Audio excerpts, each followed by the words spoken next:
Systém využívame už cez 2 roky, od marca 2023. Tým, že elektriku predávame a máme zhruba 50% nadbytku, tak sme sa dostali do plusových čísel, takže neplatíme, ale skôr zarobíme nejakých zhruba 300 eur ročne. Takže to je ako keby veľmi slušné a myslím si, že do budúcnosti pri zvyšovaní cien energií to bude len výraznejšie. Určite áno, v podstate snažíme sa efektívne využívať tú elektriku.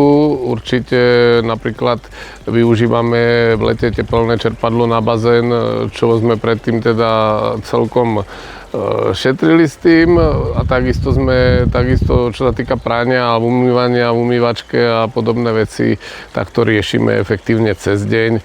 Takže to je určite jedna z tých vecí, že tú lacnú energiu, ktorú by sme predávali, tak využijeme radšej pre seba. Fotovoltický systém netreba nikdy prepočítavať, za koľko sa to vráti. Proste je to investícia a ako každá investícia ukáže budúcnosť, nakoľko bola výhodná a nám sa to teda javí, že je to super a pri cenách energií, ktoré naozaj nebudú klesať, tak si myslím, že to rozhodnutie bolo správne.